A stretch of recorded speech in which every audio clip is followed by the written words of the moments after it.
Hi guys! Magandang araw po sa inyong lahat. Ito na naman po ako, nagbabalik ang inyong lola. Gagawa po ako ngayon ng sports collar na polo jacket po yung ibaba. Pang babae po ito. At ang parts po nito, ito lang, sleeve, collar, at saka po yung front, at saka po back. Guys, gumupit ako ng 1 yard and 1/2. Yan. Titingnan po natin kung ilan po ang mauubos ko dito sa sports collar na to. Ang size po nito ay extra small. Mas maliit po siya sa small. Ito guys yung collar at saka sleeve. Unahin muna po natin yung body. Yung body niya, sukatin natin sa likod. Kasi ang front po nito at saka po yung back ay magkasing haba lang po. At ang haba po ng extra small ay 26. O yan. Ngayon, ang unahin po natin kunin yung front. Madali lang pong gawin ang pattern nito. Para lang po kayong gumagawa din ng simpleng blouse. Pag nagawa po kayo ng padron, i-fold nyo po agad yung front na ganito. Ito siya guys. Idikit natin ng ganon. Yan. Tapos, ito na po yung front natin. Ito po yung ating overlap. Ang overlap po na ginagamit ko ay 3 inches. Depende po sa inyo, pero pinaka maganda po ay 3 inches. Para po, pag ibinaliktad yung collar, hindi po lumalabas yung inyong pinagtahian. Yan lang guys. Ngayon, eto, i-fold nyo ng ganyan. Lagyan nyo ng tandaan dito. Ito na yung front natin, guys. Kunin po natin dito yung back.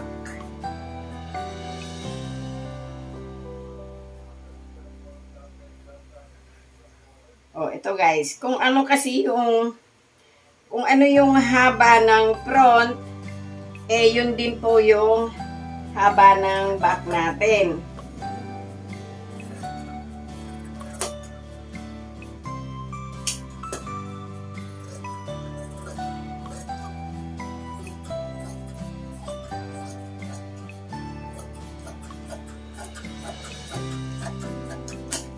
Nakuha na po natin yung back. Ngayon, yung natira, hindi na pwede sa sleeve ito.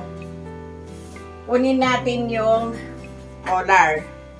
Pagka po kumuha kayo ng collar, mag-allowance lang po muna kayo. Mas okay po yung sobra kaysa po dun sa kulangin kayo. Kasi mamaya naman, pwede nyong isukat bago nyo po siya ikapit sa body.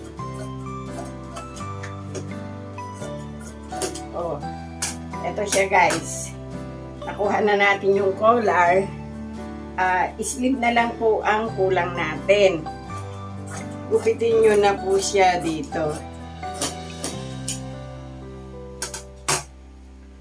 Tapos guys, i-fold nyo ng sabay. At ilapat nyo na po yung sleeve nyo.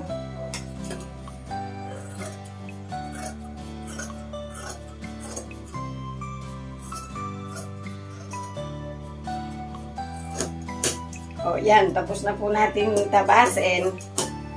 Yan, may natirang ganito. Tapos, yan guys.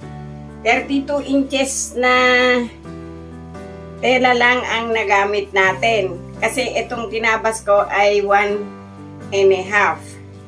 Ang natira pa po ay 21 inches. Yan, may sukatan po ako dito.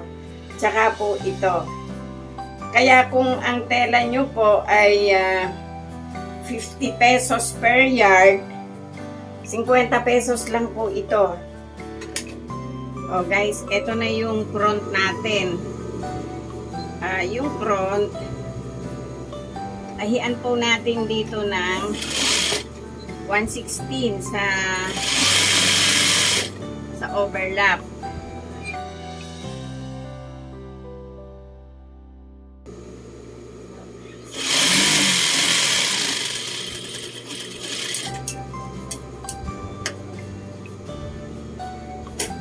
Ayan, natahian natin yung dalawang overlap. Punta po tayo dito sa manggas.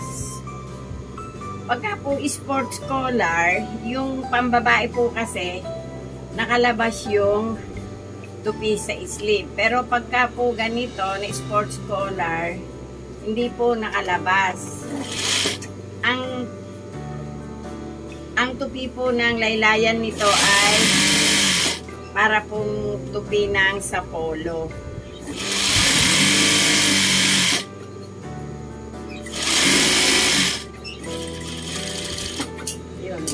Natupian na po natin yung dalawang manggas para po pantay sila. Pagdikitin nyo po ng ganito. Ngayon, pag napagdikit nyo, tabasan nyo po ng konti lang. Konting-konti lang po.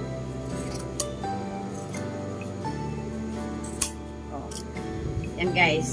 Maglagay kayo dito ng nuts. Ang gagawin natin, ibabalensyana ko na lang po siya.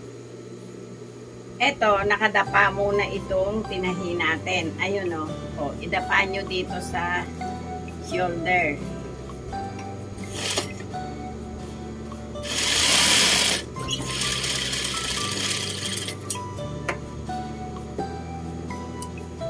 Baliktarin ninyo. Yan. Medyo kiskisin nyo po ng konti para mag-flat yung tela.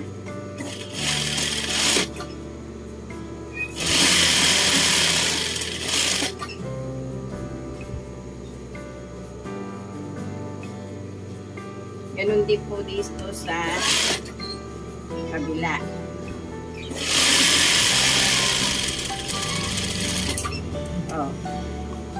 Balensyana na po natin.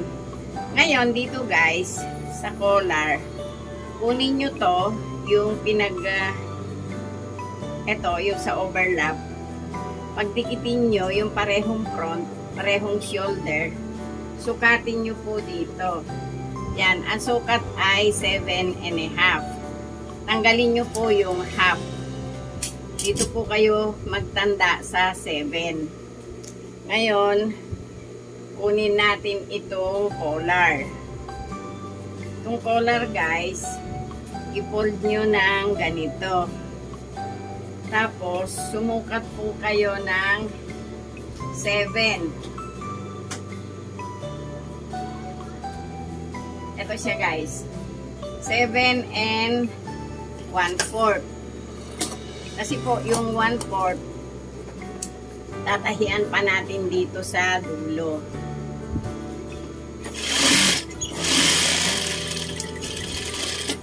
Pag naggupit kayo ng collar guys, sabayin nyo para pareho na sukat yung kaliwa at kanan. Iktarin nyo po ng ganito. Yun. Tapos guys, kunin nyo yung gitna. Ayun o. Lagyan natin ng nuts. Collar na po tayo.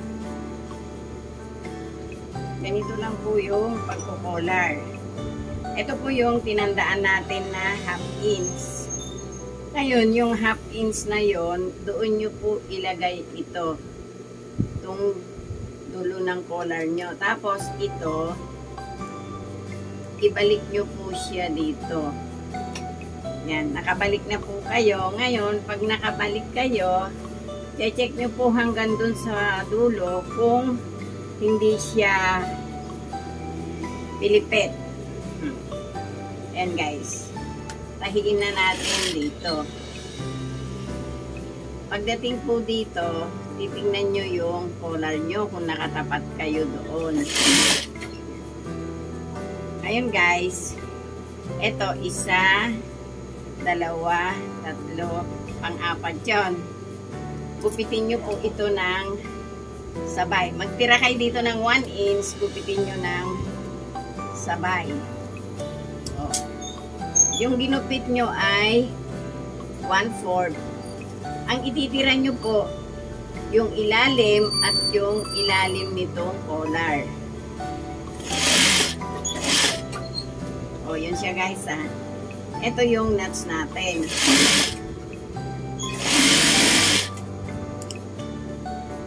Tapos, pagdating dito, yan.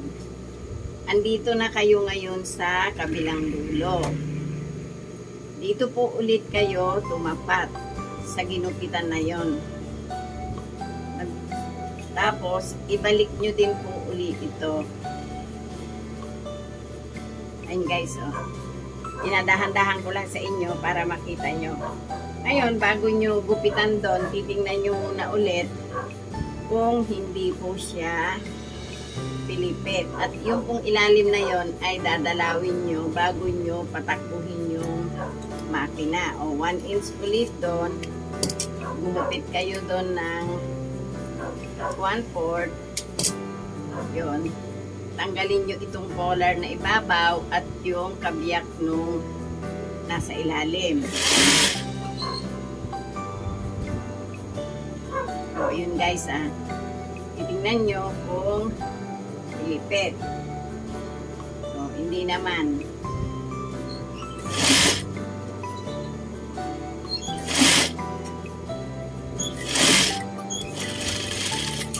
O, ito na siya guys. Ikapit na natin. O, yan o. Dito ngayon tayo babalik. O. Ayun po yung ating ginupitan kanina. Ngayon dito, eto guys, ipasok nyo doon. At iyon, isama nyo. Bago nyo ipasok, bago nyo patakbuhin, i-flat nyo po ulit.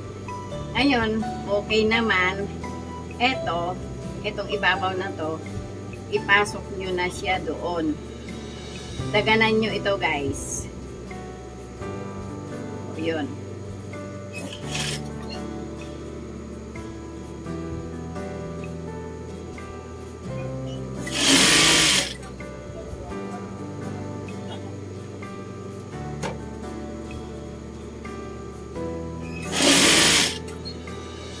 Ilahin nyo yung ilalim. Tapos dito, pantayin nyo. Ito na naman tayo. Ito, ipasok nyo po siya doon sa loob nito. Ayun guys. Ayun o, nakapasok siya doon. Tumakbo po kayo dito. Hanggang dito po ang takbo natin.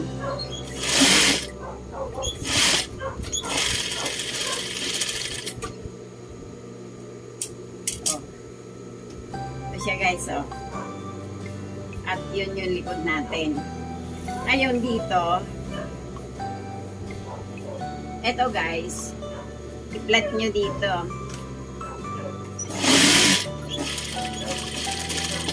Ayan. Kunin nyo din yung kabila at i-flat nyo din para mamaya po hindi kayo mamroblema. Ayan, tapos na po yung collar natin at yung facing natin. Ngayon, ikapit na po natin itong manggas. Ito, idikit nyo ito dito, tapos papuntahin nyo siya doon. Eksakto lang po tayo. Pag nandito sa ibabang to, hindi po ito ang hinihila. Ito pong ilalim ang hilahin nyo. Yan.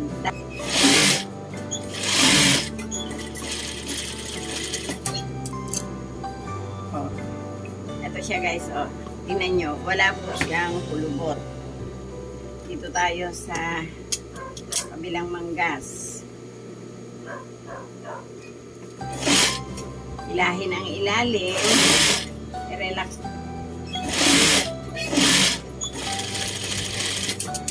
Oh, ito na siya guys. I-overlock ko lang tapos isa-side close. Oh guys, na-overlock ko na yung kilikili kanina. Isa-side close na natin.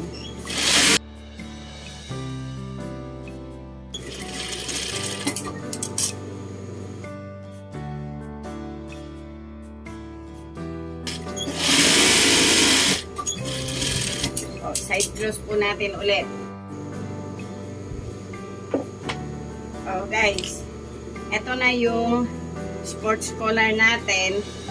Ang tupi po ng polo jacket ko, pag nagtupi po kayo, ito po oh, pantayin nyo dito. Tapos pantayin nyo po hanggang dito sa laylayan. Ngayon, sumukat kayo ng 3 inches. Ito guys, ipantay nyo dun sa kabila. Tapos ito din, pantay nyo dun sa kabila. O yan. Ngayon guys, etong ginuhitan nyo dito ng lapis, dito nyo po i-fold sa isang ginuhitan yung 3 inches. O yan. Pag nagtupi po kayo, eto, bago nyo patakbuhin yung karayom nyo, i-flat nyo muna po hanggang doon sa collar. Yan. O, ito na guys. Tapos dito, i-maintain nyo po yung lapad ng 3 inches nyo.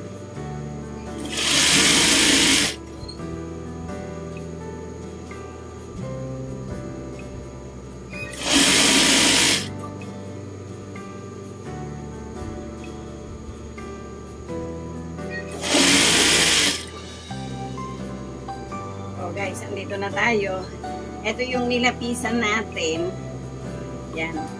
I-flat nyo muna po yung collar manggagaling doon sa ibabaw. Tapos guys, pumunta kayo dito. Maglagay kayo ng aspile pag hindi nyo kayang itupi ng walang aspile. Tapos guys, dito ito yung tinandaan natin. I-flat nyo siya dito. Tapos ito, lagi nyo pong babantayan yung collar na galing sa ibabaw.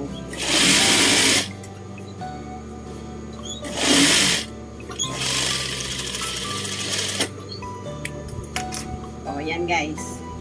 Nakuha na natin. Natupian na natin. Ngayon, ang waistline nito ay 36 lang. Kaya dito tayo sa 18. Ngayon, ibig sabihin, 2 inches ang ipofold natin. Ganito lang po yun. Kunin nyo yung tabi, isukat nyo doon, hawakan nyo dito, purutin nyo po dito sa bandang dulo. Ito guys. Pagdating doon, lumabas kayo dito. Oh. Ito siya Ito yung lalagyan natin mamaya ng butones. Tapos guys, dito, ganun din. Purutin nyo siya doon. Tapos, tahian nyo siya doon ng 1 inch. Ito siya guys. Uhalisan ko po dun sa kabila at ipakikita ko sa inyo mamaya pagka po yari na siya. Pag meron na po siyang butones. Ganun lang kadali ito guys. O guys, ito na yung tinahi natin kanina na sports collar. Yan, ito yung pleats natin sa likod at saka po doon. Yan, yan po yung back niya. O guys, ito na yung kanyang front. O yan. Ito na po yung kanyang sports. O, yan po. O. Dito po may 2 butones sa baba. O, yan. Sana nagustuhan nyo yung gawa ko ngayon at sa mga nanonood. Thank you po. Thank you sa inyong lahat.